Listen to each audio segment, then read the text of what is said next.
Uncle আমার আব্বুরে বাঁচেন। তোমার আব্বুর কি হয়েছে? Cancer tumour. কই তোমার আব্বু কই? বইয়ে রয়েছে চেয়ারে। তো চিকিৎসা করা নাই তোমার আব্বুর? টাকা লেগে কি চিকিৎসা করতে পারে না। চলো তোমার আব্বু কই আছে আমরা দেখি একটু, চলো। তোমার কি হয়? বুবু। আচ্ছা, এটা কি আপনার নাতি? নাতি আপনার ছেলে কি অসুস্থ? অসুস্থ। আপনার ছেলের নাম কি? মামুন। কি হয়েছে আপনার ছেলের? ক্যান্সার। জিয়ান রাহারেন সহযোগিতা করতেন সবার, আর উঠতে বাঁচবো নইলে বাঁচতো না, বাঁচাইতে পারতো না। সবার সহযোগিতা চাই। উনি তোমার আব্বু? জি। আচ্ছা, তুমি এদিক দিয়ে দাঁড়াও। আপনার নাম কি ভাই? মোহাম্মদ মামুন। আপনার ছেলে যে আপনার সম্পর্কে যা বললো, আপনার নাকি ক্যান্সার, চিকিৎসা করাইতে পারতেছেন না, সত্য কিনা? জি, আমি আজকে অনেক দিন যাবৎ ক্যান্সার রোগে আক্রান্ত। আমি কোরবানের আগে থেকে পরীক্ষা নিরীক্ষা কইরা অনেকগুলো পরীক্ষার কাগজ আছে। আমি এখন টাকার অভাবে চিকিৎসা করতে পারতাছি না।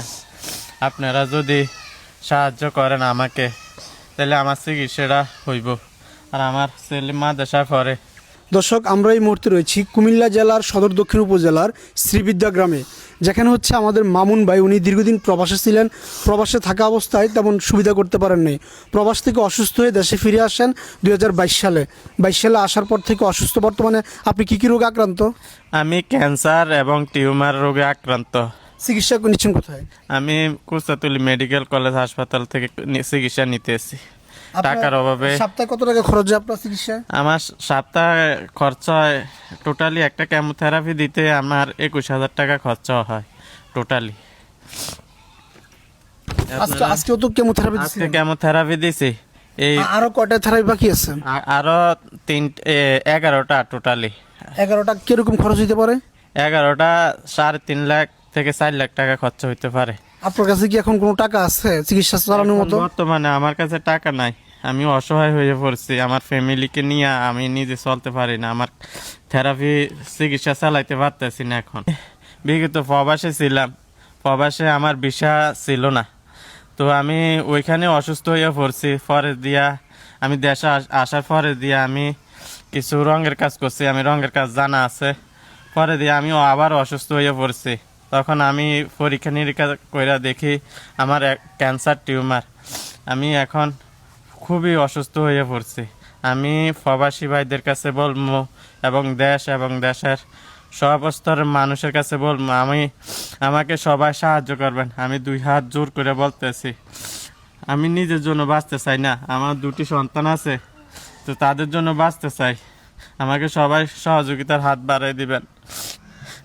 আমি ছোট থাকতে আমার বাবাকে হারাই ফেলছি। আমি যখন তার সমান ছিলাম, আমার বাবা স্ট্রোক করে মারা গেছে।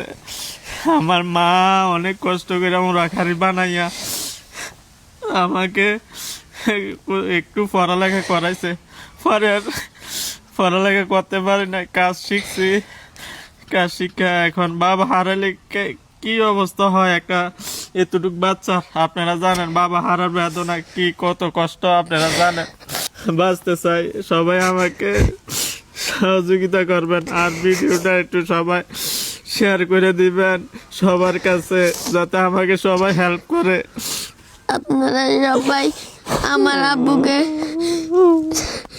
বাঁচানোর জন্য সহযোগিতা করেন। আসলে এই হৃদয় বিদারক দৃশ্য দেখে কেউ ঠিক থাকতে পারবে না।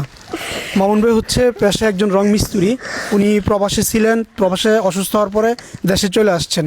দেশে আসার পরেই অসুস্থ, ক্যান্সার সহ টিউমার, বিভিন্ন রোগ আক্রান্ত। এখন হচ্ছে উনি চিকিৎসা করাইতে পারেন না, প্লাস হচ্ছে ওনার পরিবারের দায়িত্ব সব কিছু ওনার উপরেই। যদি উনি এখন টোটালি কোনো কাজ করতে পারেন না, তো তারপরে হচ্ছে বাচ্চাগুলোর দিকে তাকে হচ্ছে ওনার চিকিৎসা চালানো লাগে, চিকিৎসা করানো লাগে। তো যেহেতু আর নিজে করতে পারতেছে না, সেজন্য আপনাদের ধারস্থ, আপনারা যারা প্রবাসী আছেন বা হচ্ছে উনি পেশায় একজন রং মিস্ত্রি ছিলেন, আপনারা যারা রং মিস্ত্রি যে পেশায় থাকেন না কেন, আপনারা যদি আপনাদের অবস্থান থেকে 5 টাকা, 10 টাকা, 50 টাকা, 100 টাকা, যে যতটুকু পারেন, আমরা হচ্ছে মামুন ভাইয়ের অ্যাকাউন্ট এবং হচ্ছে বিকাশ নাম্বার দিয়ে দিব। যে যতটুকু পারেন একটু সহযোগিতার হাত বাড়িয়ে দিবেন, যেন মামুন ভাই সুস্থ হতে পারে। ওনার আরও 11টা হচ্ছে থেরাপি দেওয়ার বাকি আছে, প্লাস আরও কিছু চিকিৎসা অপারেশন বাকি আছে। তো ওগুলোর জন্য কিছু অর্থ লাগবে, আপনারা একটু সহযোগিতা করবেন। এই বাচ্চাগুলোর দিকে তাকে হলেও একটু মামুন ভাইকে সহযোগিতা করবেন।